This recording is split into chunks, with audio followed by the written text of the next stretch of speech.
Ministerio Monte Megiddo y la comunidad cristiana Los Dos Olivos presenta Trompeta de Dios con el pastor Raúl Domínguez. Nuestro tema de hoy es... Hola, gracias y paz. Saludos donde quiera que usted se encuentre.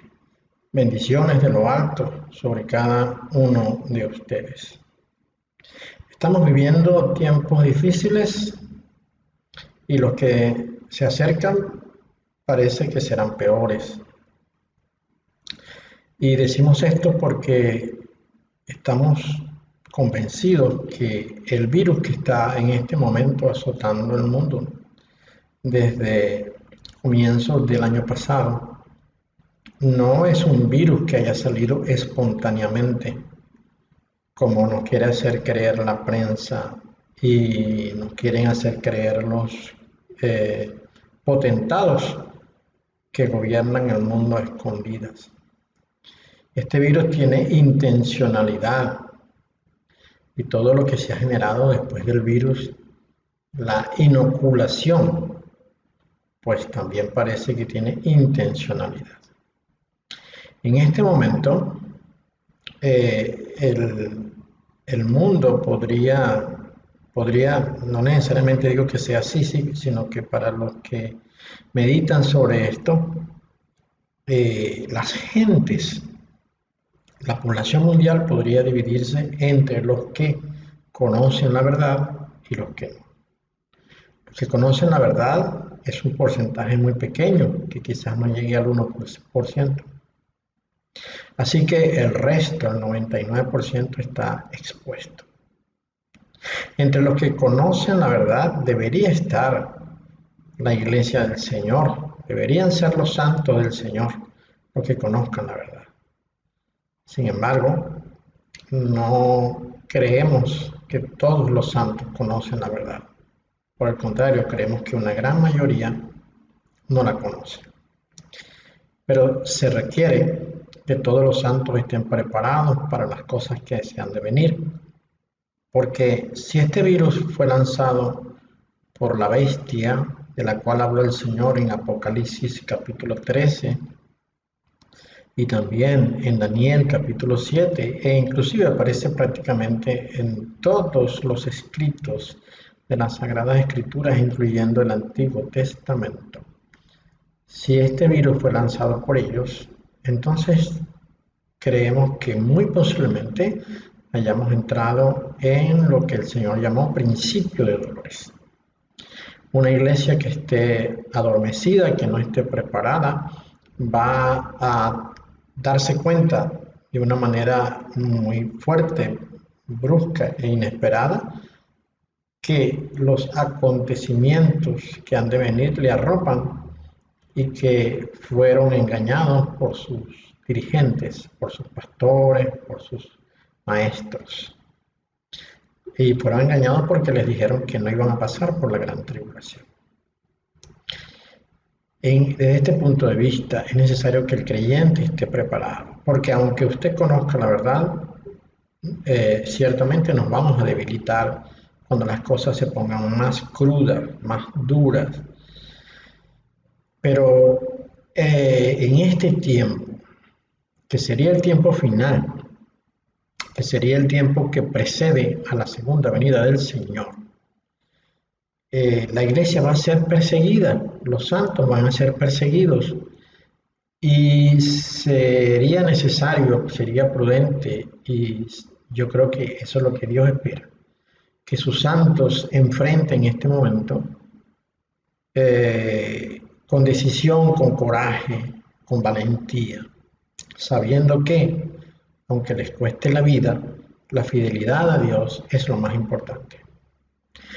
Por eso, porque queremos exhortar a la iglesia a que se prepare y que sea valiente para los tiempos que se vienen, es que el tema que estamos tratando es precisamente este.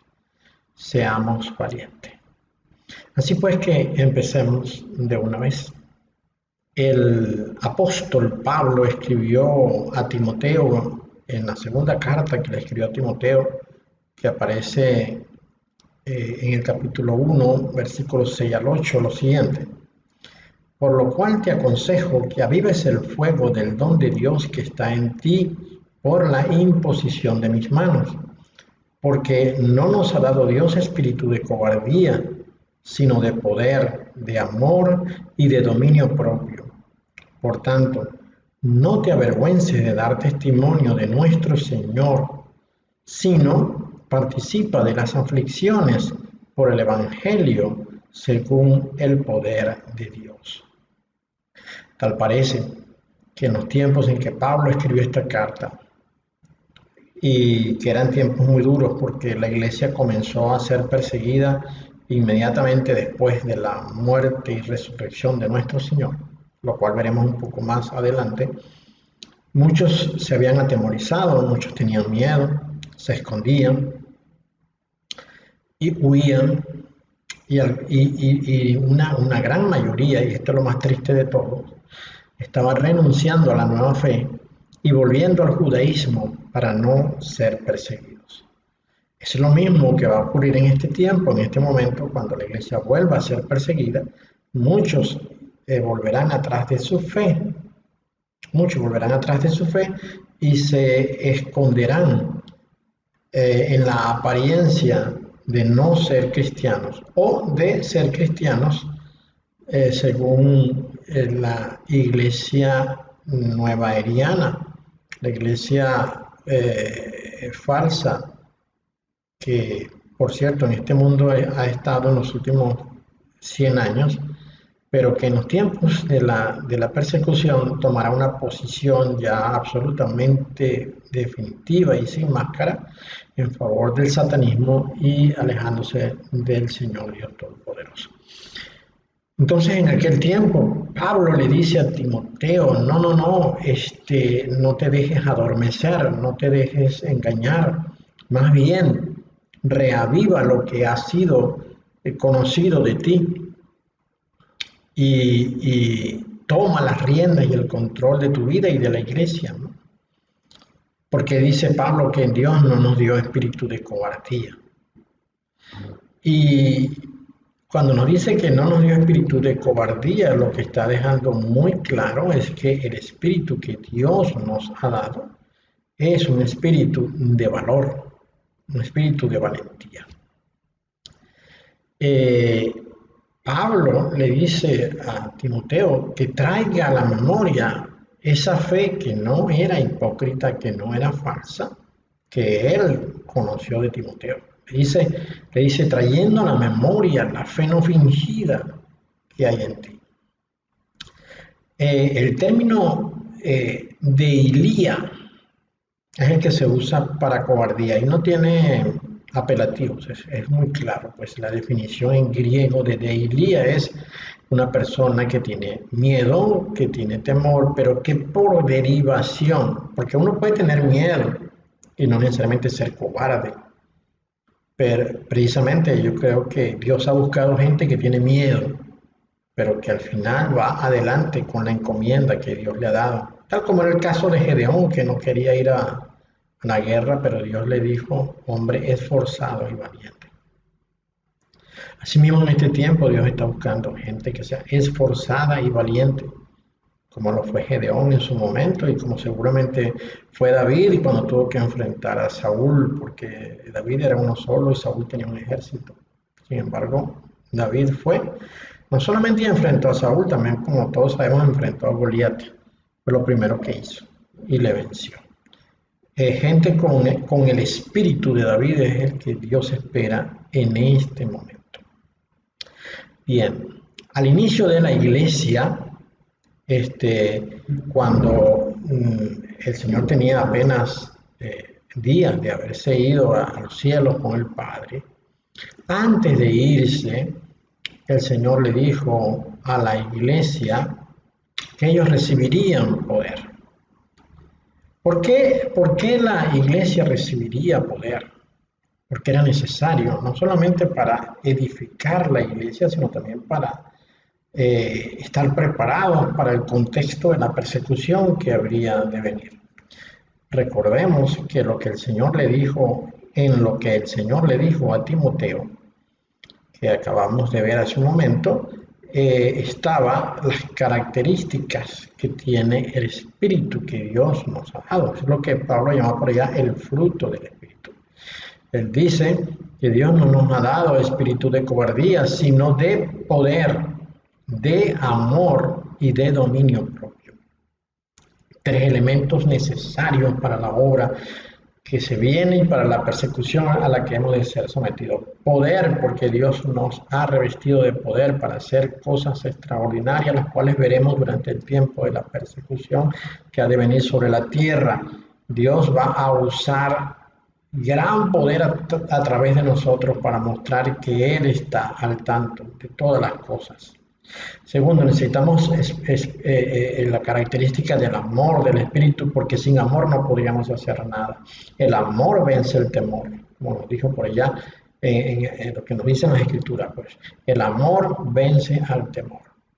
Y de dominio propio o de disciplina, porque necesitamos corregir nuestro ser, tenemos que tomar control sobre nuestra carne que se acobarda fácilmente para ir adelante a la empresa que el Señor nos ha mandado. Entonces el Señor le dijo a esa iglesia que se iba a formar y que estaba en pleno proceso, le dijo, habiéndole preguntado ellos, Señor, ¿restaurarás el reino a Israel en este tiempo? Y el Señor les dijo, no os toca a vosotros saber los tiempos o las sazones que el Padre puso en su sola potestad, pero recibiréis poder cuando haya venido sobre vosotros el Espíritu Santo. Y me seréis testigos en Jerusalén, en toda Judea, en Samaria y hasta lo último de la tierra. Vea esto que es importante, porque no podrían ellos haber sido testigos como lo fueron ciertamente si no hubiesen sido revestidos del poder que se da a través del Espíritu Santo. Ahora bien, lo que el Señor le dijo a ellos allá, con toda seguridad se traslada a nosotros acá, porque ahora nos toca a nosotros terminar de escribir el libro de los Hechos. El libro de los Hechos quedó en puntos suspensivos allá en aquel momento, pero deberá ser terminado de escribir ahora. Y yo estoy seguro que en este momento en el reino de los cielos está un escribiente anotando las cosas que están sucediendo acá en la tierra y lo que los valientes de Dios van a hacer. La iglesia tiene que meditar sobre esto y suplicarle a Dios que refuerce su valentía en su yo interior para enfrentar las cosas que vienen, porque tendremos que ser testigos de Dios, ya no solamente en Jerusalén, sino en, como dice este versículo, y hasta lo último de la tierra. Fíjese que esta parte, y hasta lo último de la tierra, no fue dicho para los discípulos de aquel momento, porque ellos apenas abarcaron una zona muy pequeña del otro lado del mundo. Ellos apenas llegarían hasta el sur de Europa, lo que es el norte de África y sur de Europa, y hacia el este pues no llegaría muy lejos, quizás de Irán hasta allí. Pues, pero ahora estamos en que todo el mundo ha sido poblado, las Américas han sido pobladas y muchas islas han sido pobladas, Oceanía ha sido poblada y en aquel momento Oceanía no fue alcanzada. Entonces los hijos de Dios en cualquier lugar del mundo, en las tres Américas, en Oceanía, en los polos, en cualquier lugar, en África, en Asia, que no fue alcanzada en aquel momento, pues tendrá que dar testimonio del Señor. Así que el Espíritu Santo que nos ha sido dado nos está ayudando y nos ayudará a ser valientes en el momento de dar testimonio. Y lo que le dijo el Señor allá, en aquel momento a los discípulos, que no penséis en lo que vais a responder, porque el Espíritu Santo les ayudará, igual va a suceder ahora.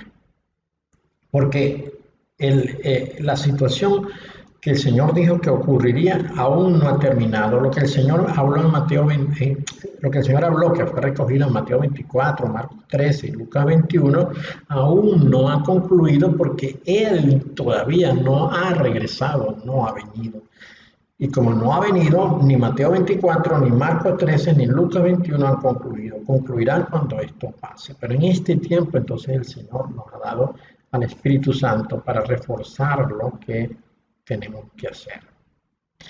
Dice la palabra que habiendo dicho estas cosas, él fue alzado y recibido en una nube que lo ocultó de los cielos. Y luego los ángeles que están viendo a los discípulos, vean cómo se está marchando, le dice que él ha de regresar igual. Así como se fue, así regresará, en una nube. Y eso es lo que nosotros estamos en la expectativa. El Señor va a regresar, pero va a regresar después que pasen estas cosas y no antes. Por eso, hermano, que estás mirando esto, y a ti en tu iglesia te enseñaron que tú serías levantado, arrebatado. Antes de que ocurrieran estas cosas, pues a ti te han engañado. Han engañado como han engañado a la gran mayoría que le han dicho estas cosas que no son verdad, pues. Entonces hagamos un análisis etimológico acá. Las palabras dinameos, que es de la que se origina la palabra dinamita, significa fuerza, de manera literal o figurada, especialmente poder milagroso. Esto es lo que nos define el diccionario, especialmente poder milagroso. Y esto es muy importante que lo entendamos, porque la iglesia del Señor, la iglesia valiente, el Señor va a tener una gran actividad en los tiempos que se vienen, en los tiempos finales. El poder de Dios se manifestará a través de sus santos. Sus santos darán testimonio de que vienen de Dios, porque así como el poder, como cuando la iglesia hizo aquella oración, cuando Pedro fue liberado, y dijo, Señor, danos de nuevo, vamos a ver un poco más, danos de nuevo, pero mientras tú confirmas lo que estamos diciendo por medio de prodigios y milagros. Bien, la otra palabra es ágapes, que es la palabra que se usa para amor, y esto es un afecto o benevolencia hacia los demás. Esto es necesario. Si no tenemos el amor por los demás, va a ser difícil actuar. Y la última característica que señala Pablo a Timoteo es el término griego sophronismou, que significa disciplina, es decir, autocontrol o dominio propio. Bien, entonces, hablábamos que el Señor le dijo a la iglesia que necesitarían poder. Veamos que estos términos que acabamos de nombrar hace un momento, que son poder, amor y paciencia, es lo que Pablo definió en algún momento como frutos del Espíritu, ¿no? Él habló de estas cosas y nos enseñó que el Espíritu tenía frutos. Y esto es lo que aparece recogido en Gálatas 5, 21, 23. Dice que el fruto del Espíritu es amor, gozo, paz, paciencia, benignidad, bondad, fe, mansedumbre, templanza. Veamos acá que aquí aparece el amor y aparece la templanza, que son dos elementos que fueron mencionados por Pablo cuando conversaba con Timoteo.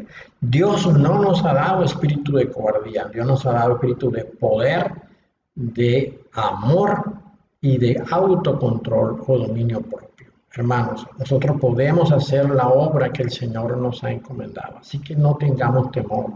No tengamos miedo. Y si tenemos miedo y temor, lo que no debemos tener es cobardía. Porque miedo y temor tiene cualquiera y esto no es malo. Pero cobardía, si los cobardes no entrarán en el reino de los cielos, como vamos a ver un poco más adelante. Bien, la iglesia original fue perseguida. Una vez que el Señor ascendió y bajó el Espíritu Santo, lo cual ocurrió en el día de Pentecostés, se inició la persecución en contra de aquellos discípulos de la iglesia naciente. Cuando Pedro y Juan, andando por la calle, se encontraron con aquel cojo y le sanaron, bueno, no le sanaron ellos, le sanó el poder de Dios. Por cierto, de nuevo aquí se empezó a manifestar el poder de Dios que había sido dado por medio del Espíritu Santo. Pablo y todos los discípulos, Pedro y todos los discípulos dieron testimonio de que Dios estaba con ellos porque Dios hizo obras maravillosas, poderosas a través de ellos. Y esto va a ocurrir ahora en el tiempo final. Dios va a hacer grandes maravillas, prodigios y milagros a través de su iglesia, a través de su verdadera iglesia, de sus santos. En el capítulo 4 del libro de los Hechos, nosotros empezamos a ver la persecución que se inició justo con la partida del Señor. Dice Hechos 4, 5, 7 lo siguiente. Aconteció al día siguiente que se reunieron en Jerusalén los gobernantes, los ancianos y los escribas, y el sumo sacerdote Anás y Caifás, y Juan y Alejandro, y todos los que eran de la familia de los sumos sacerdotes, y poniéndoles en medio les preguntaron, ¿con qué potestad o en qué nombre habéis hecho vosotros esto? Interesantísima pregunta, porque está involucrando precisamente lo que había sido anunciado. Primero, ¿con qué potestad? Es decir, ¿con qué poder hacen ustedes esto? Bueno, el poder es precisamente la autoridad que Dios les había dado a ellos, por el otorgamiento, por el don, por el regalo del Espíritu Santo que todos habían recibido en el día de Pentecostés. ¿Con qué poder? Ahora fíjense esto, ¿en qué nombre habéis hecho vosotros esto? Y este es un momento interesante para hablar de esto, porque el nombre que tiene poder no es Jesús. Jesús no significa absolutamente nada, pero Yahshua significa Yahweh salva. Yahshua tiene dos componentes, Y-A-H, que significa que es un diminutivo de Yahweh, y el siguiente, que es S-H-U-A, que significa salva, perdona, rescata, liberta. Un cojo que había sido sanado tenía que haber sido hecho por un nombre que contara la historia. Y este nombre es el de Yahshua. Yo le invito a que usted revise alguno de mis videos, especialmente el que habla del nombre. Tenemos varios videos subidos acá a la internet, donde mencionamos y hablamos de por qué es necesario hablar del nombre correcto. Ocurre pues entonces que ellos fueron increpados de esta manera, ¿no? ¿Con qué poder y en qué nombre habéis hecho esto? Pedro le dio algunas explicaciones a las autoridades y luego ellos se reunieron y dijeron, ¿qué haremos con estos hombres? Porque de cierto señal manifiesta ha sido hecha por ellos, notoria a todos los que moran en Jerusalén, y no lo podemos negar. Sin embargo, para que no se divulgue más entre el pueblo, amenacémosles para que no hablen de aquí en adelante a hombre alguno en este nombre. No querían ellos que se hablara del nombre de Yahshua, no del nombre de Jesús. Ese es un nombre falso que proviene de la transliteración, pero no solamente porque es una transliteración, sino porque hay una intencionalidad en esto, ¿no?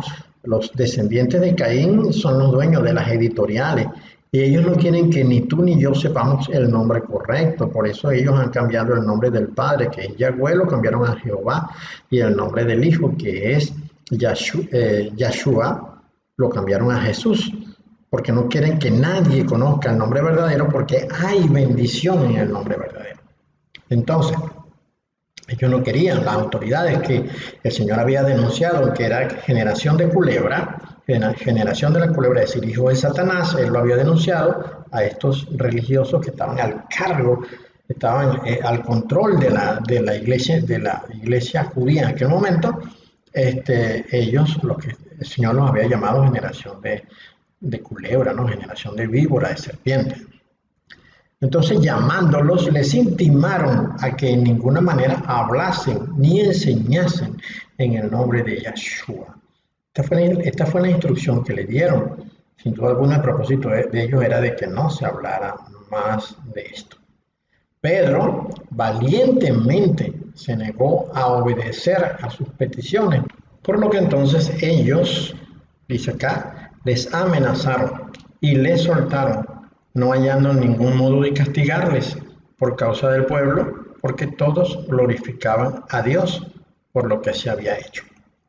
Así comenzó la iglesia original. La iglesia original, la iglesia inicial, la iglesia de los comienzos comenzó con persecución. Perseguían, el Señor lo había anunciado así, les había dicho que los perseguirían. Los perseguían porque estaban del lado del nombre, pero ellos fueron valientes. Recordemos que este Pedro, que se está enfrentando a las autoridades, es el mismo Pedro que en el momento en que el Señor fue apresado, negó al Señor y fue cobarde, ¿no? Tuvo miedo. Él no solamente tuvo miedo, sino que fue cobarde. Porque decía, uno puede tener miedo, pero no ser cobarde. Pero él fue cobarde y negó al Señor, lo negó 3 veces. Pero eso fue antes que sobre él descendiera el poder del Espíritu Santo. Una vez que ocurrieron los hechos de Pentecostés, Pedro fue otra persona. Pedro fue un hombre lleno de valor, un hombre lleno de valentía y de convicción sobre lo que tenía que hacer.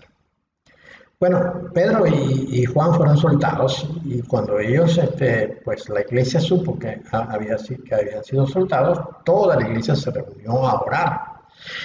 Y se produce esto que está acá, ¿no? Y ahora, Señor, mira sus amenazas y concede a tus siervos que con todo denuedo, era lo que hablamos hace un momento, hablen tu palabra, mientras extiendes tu mano para que se hagan sanidades y señales y prodigios, mediante el nombre de tu santo Hijo, Yeshua.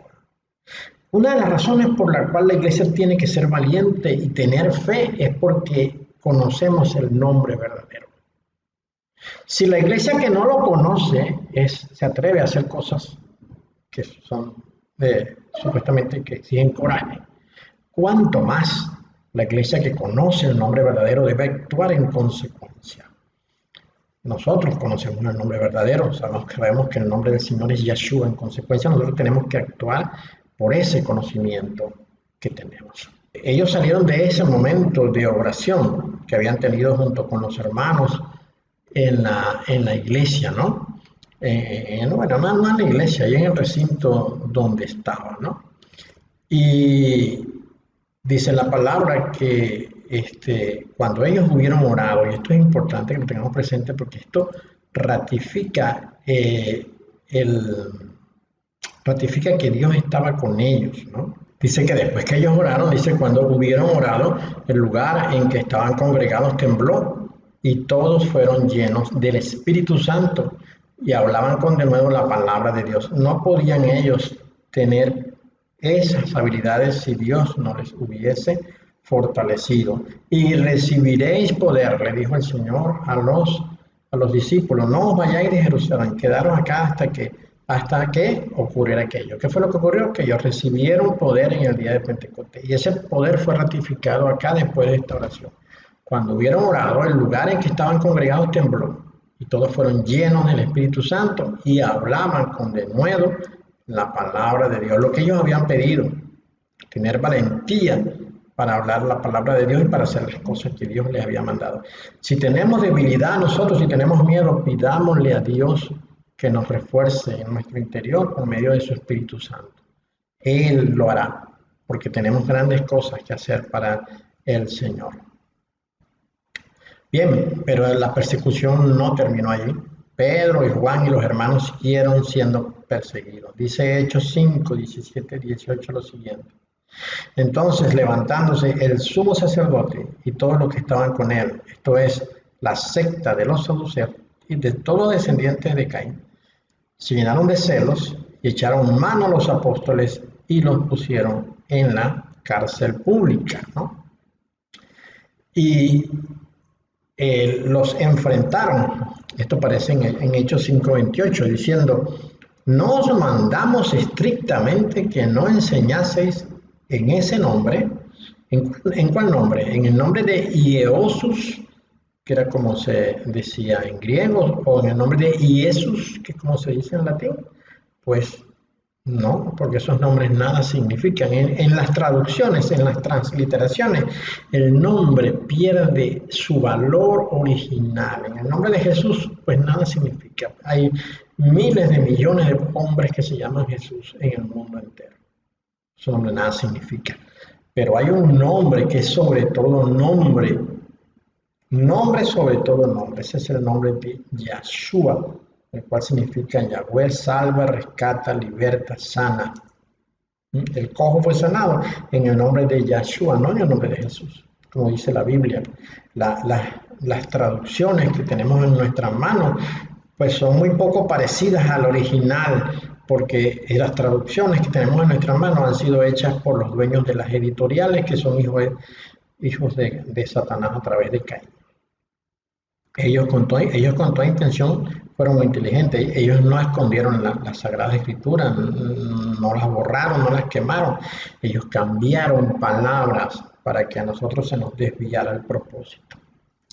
Bien, dice, y ahora habéis llenado a Jerusalén de vuestra doctrina y queréis echar sobre nosotros la sangre de este hombre. Bueno, qué bueno, ¿verdad? Que hubiesen echado sobre ellos la sangre de ese hombre, porque la sangre de ese hombre es la que nos limpia de todo pecado. Pero eso, aunque estaban profetizando, no lo hacían con convicción ni con fe.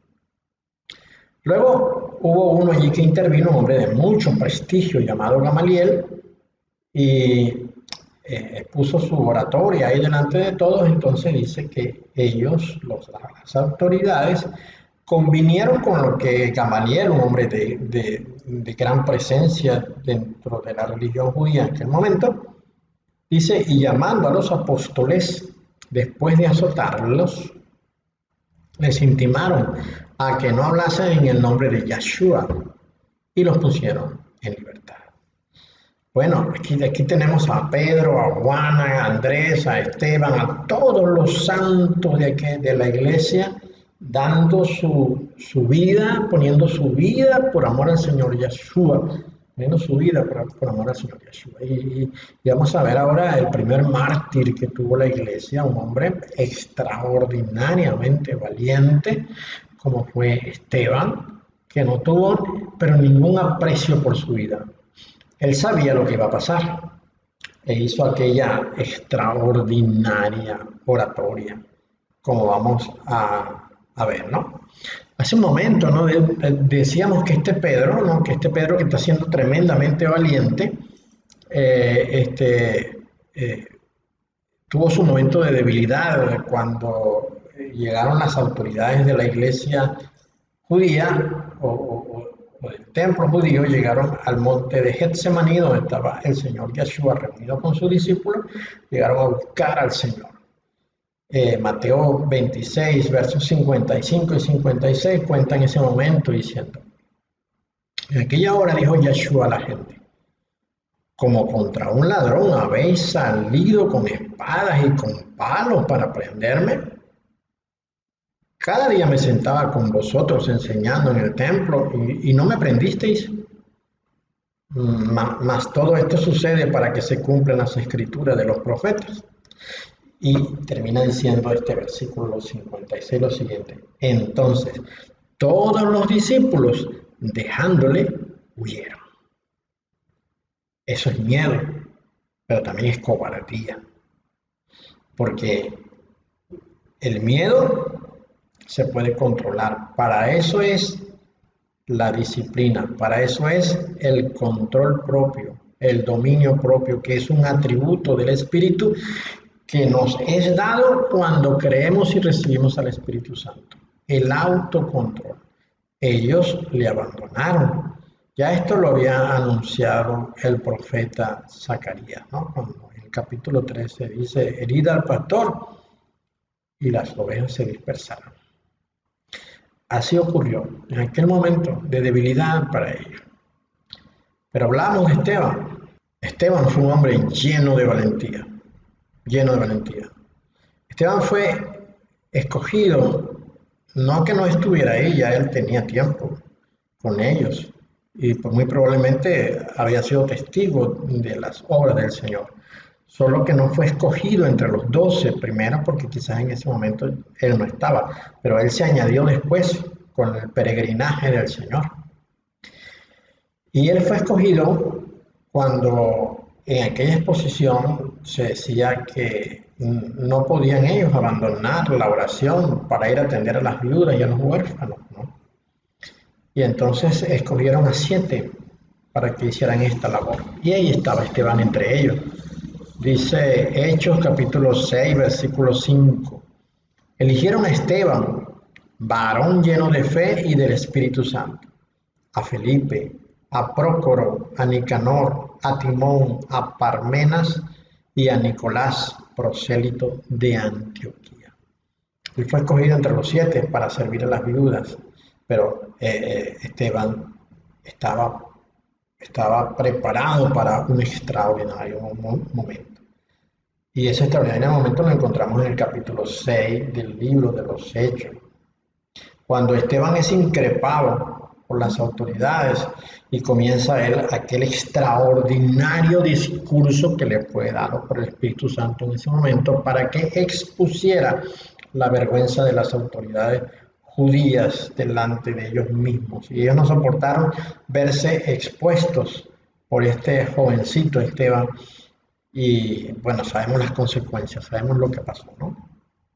Dice este texto, y Esteban, lleno de gracia y de poder, mire qué tremendo, y de poder, ¿de dónde venía el poder? Del Espíritu Santo que le había sido dado, ¿no? Y dice, mire, y hacía grandes prodigios y señales entre el pueblo, porque tenía el poder que Dios le había dado, lo mismo que ocurrirá ahora cuando la iglesia sea perseguida. En este momento, la iglesia estaba siendo perseguida, en este momento inicial, y por eso Dios le dio poder para que enfrentaran el momento que venía. Igualmente ahora, cuando se inicie la persecución, Dios va a revestir a los suyos de poder y de autoridad para hacer prodigios y señales y milagros. Pero nosotros no debemos hacer las cosas que tenemos que hacer porque Dios nos vaya a dar poder. Tenemos que hacerlo por amor a Él y debemos estar preparados para ofrendar nuestra vida. Porque aquel que pierde su vida por causa de mí, dijo el Señor, la ganará. Esto es importante.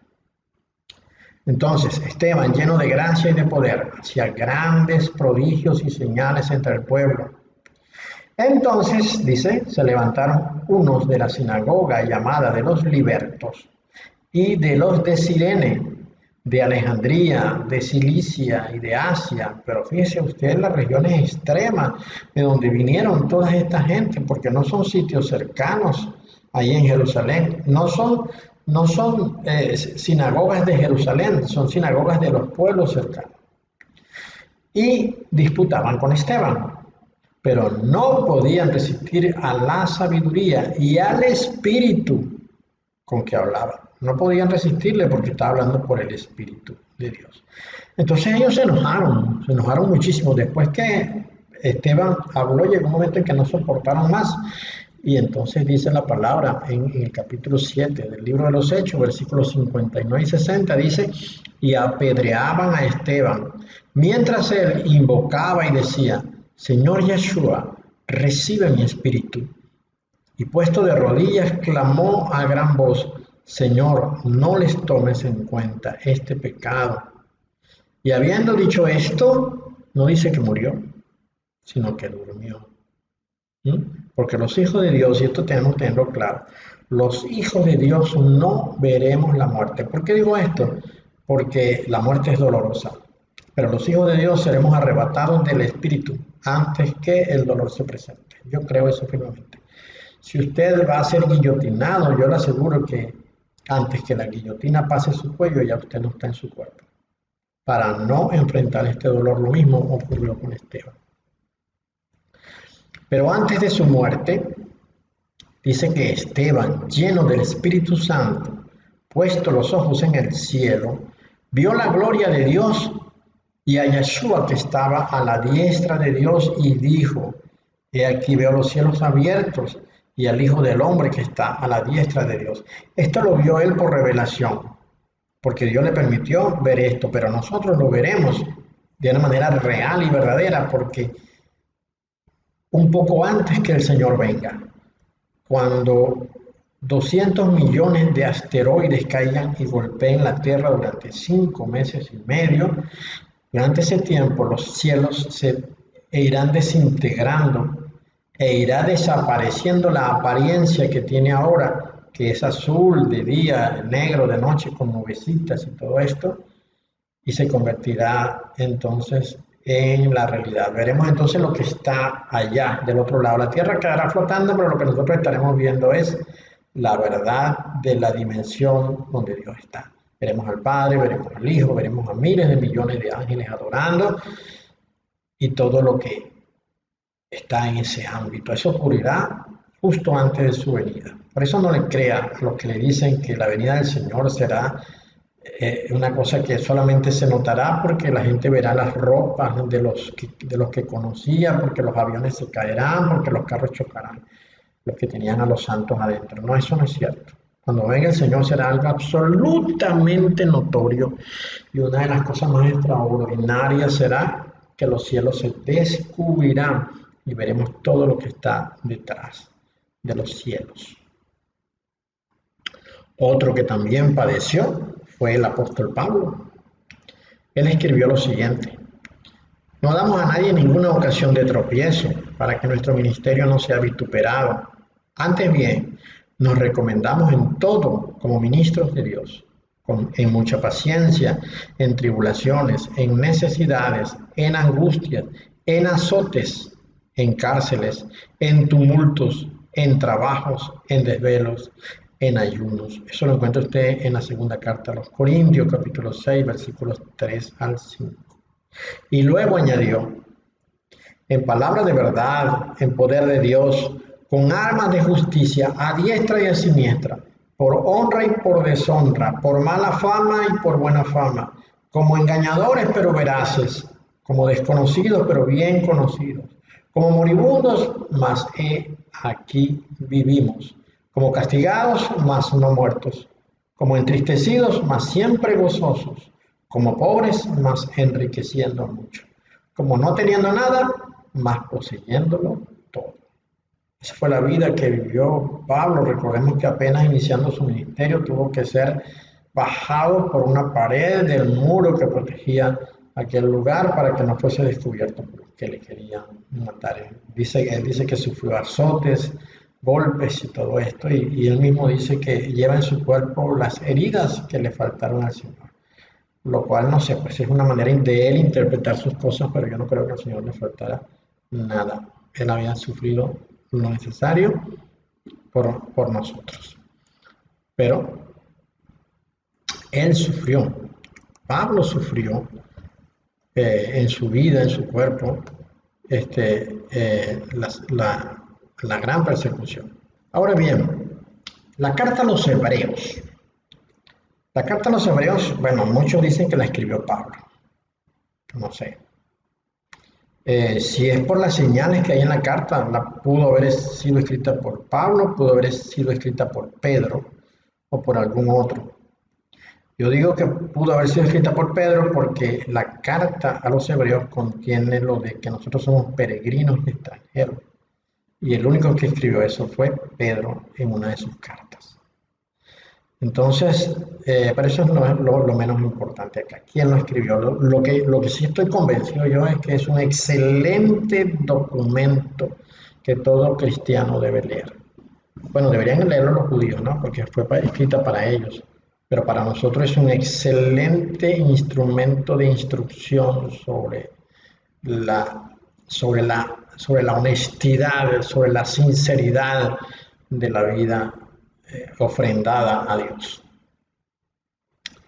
Pero me voy a referir a la carta a los Hebreos porque ese documento fue escrito precisamente para los que estaban desertando de la fe, para los que estaban huyendo, para los que tenían miedo, pero miedo que se convirtió en cobardía porque no querían dar la cara frente a la religión judía y decir yo soy cristiano, sino que ellos querían mantenerse escondidos. Así que el escritor de la carta a los Hebreos lo que quiere es recuperar el propósito de sus compatriotas que habían dado testimonio de la fe en el Señor Yeshua, que no volvieran atrás, que no retrocedieran.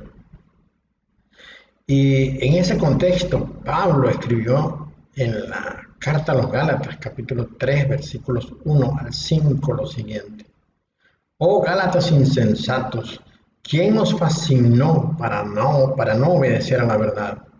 A vosotros, ante cuyos ojos Yeshua el ungido fue ya presentado claramente entre vosotros como crucificado. Esto solo quiero saber de vosotros. ¿Recibisteis el Espíritu por las obras de la ley o por el oír con fe? ¿Tan necios sois? Habiendo comenzado por el Espíritu, ¿ahora vais a acabar por la carne? ¿Tantas cosas habéis padecido en vano? Si es que realmente fue en vano. Aquel pues que os suministra el Espíritu y hace maravillas entre vosotros, ¿lo hace por las obras de la ley o por el oír con fe? Pablo está hablándole duramente a los Gálatas, porque entre ese grupo de judíos que estaban en las regiones de Galacia, y seguramente habría algunos prosélitos nacidos en aquella zona, había muchos que estaban retrocediendo, que estaban volviendo al judaísmo. Cuando Pablo dice, habéis comenzado por el Espíritu, está hablando de la fe en el Señor Yeshua, porque a los que somos de la fe en el Señor Yeshua se nos es dado el Espíritu como anticipo de los bienes venideros. Pero ahora ellos estaban retrocediendo y entonces estaban pasando del Espíritu a la carne, porque la ley que es característica del pueblo judío se basa en las obras de la carne. Él está diciendo, ¿por qué van a retroceder? ¿Por qué no son valientes y se mantienen en su fe? No retrocedan, no retrocedan.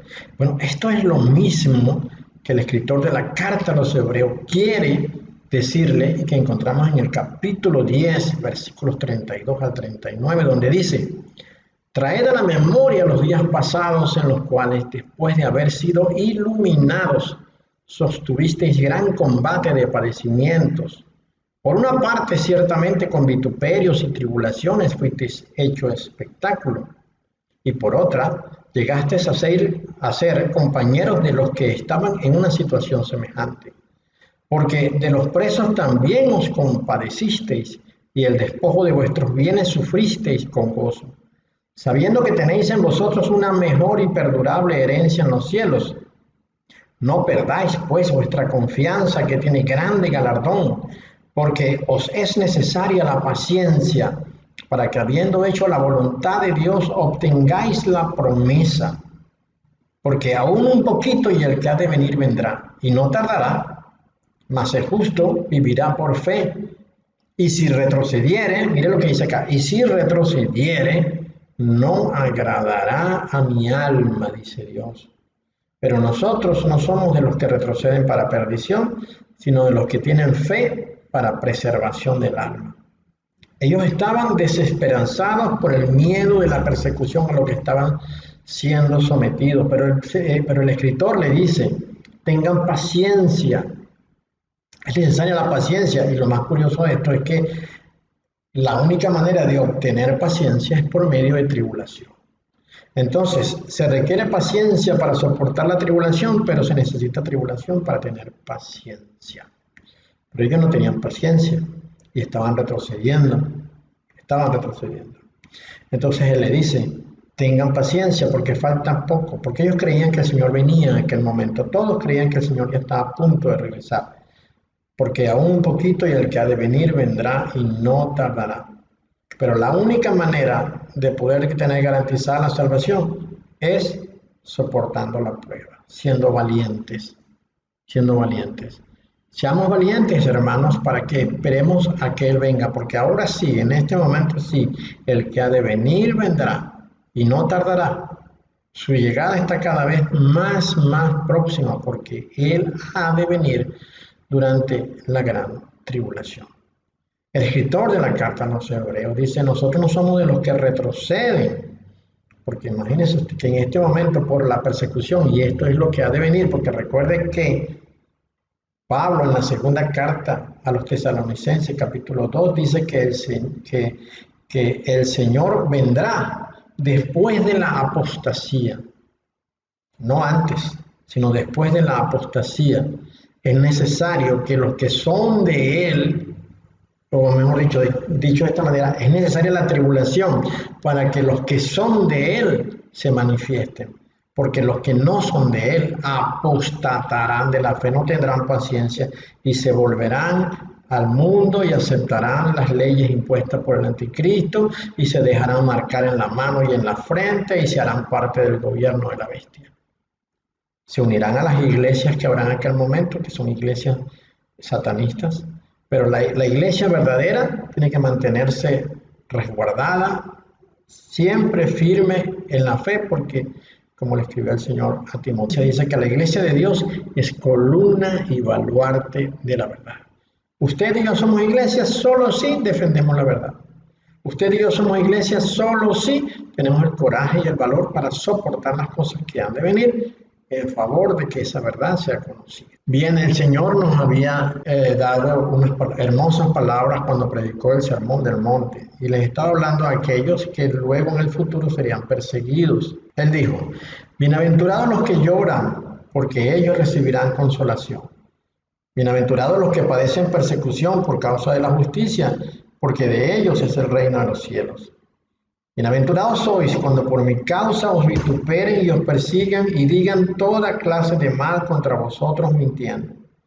Gozaos y alegraos porque vuestro galardón es grande en los cielos, porque así persiguieron a los profetas que fueron antes de vosotros.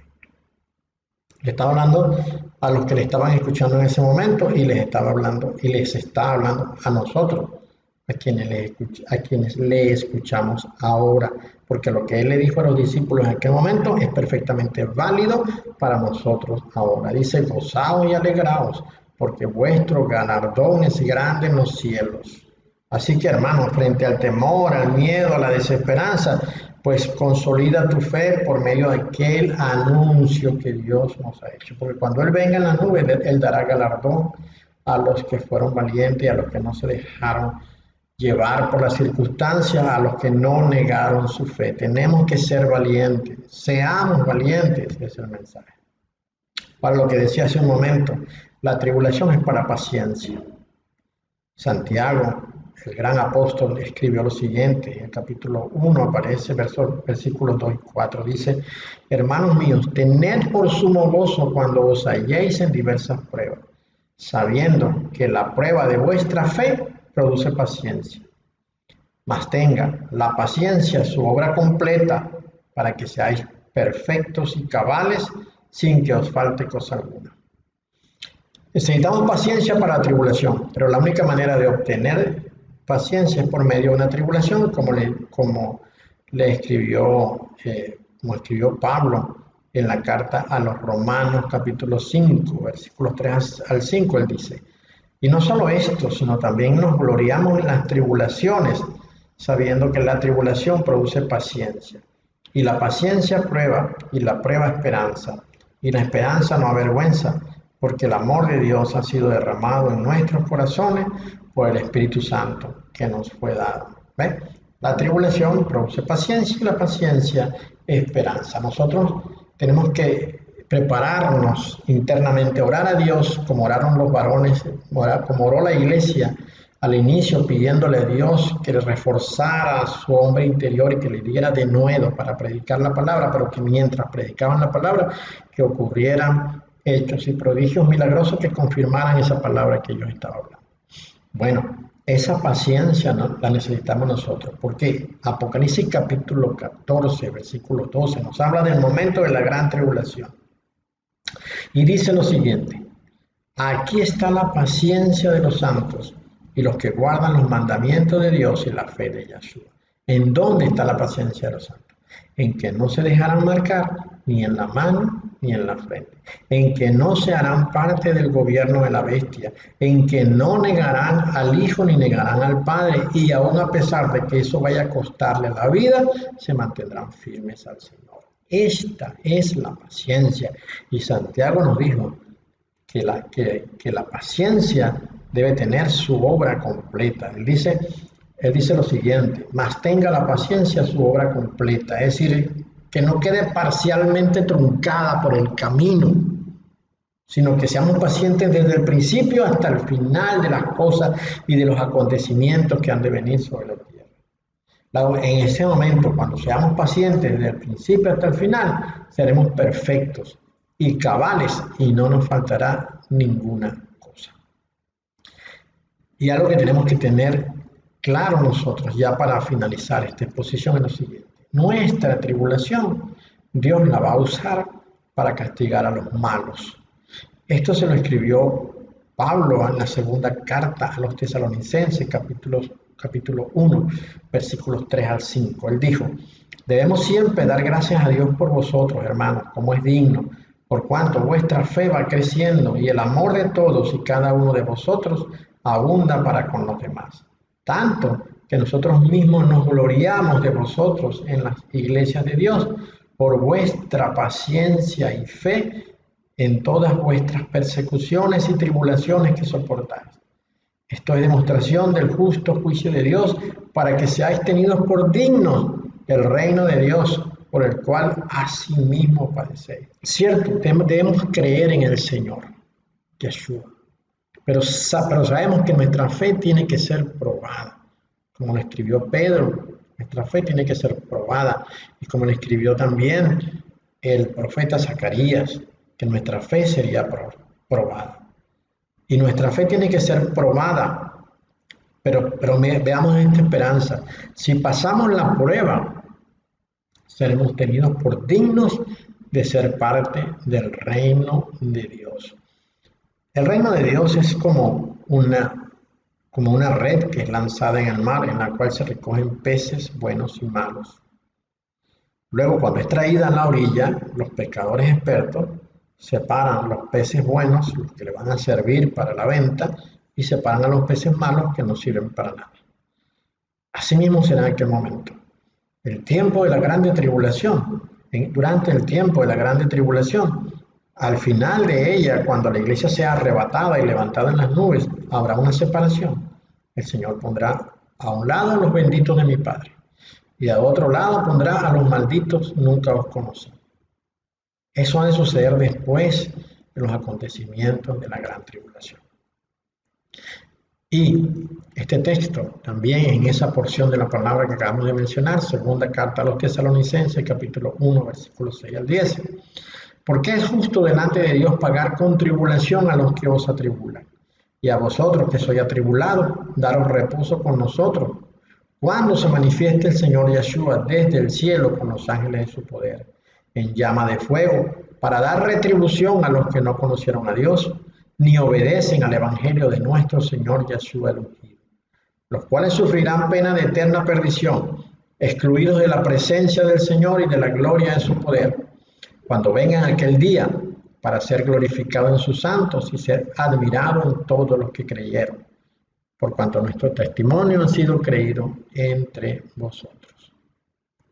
Hermanos, el Señor va a usar nuestra tribulación para castigar a los descendientes de Caín, para que por fin, ya de una vez por todas, la descendencia perversa que se originó en el huerto del Edén sea quitada de sobre la tierra, porque eran hijos de Satanás y hacedores de maldad.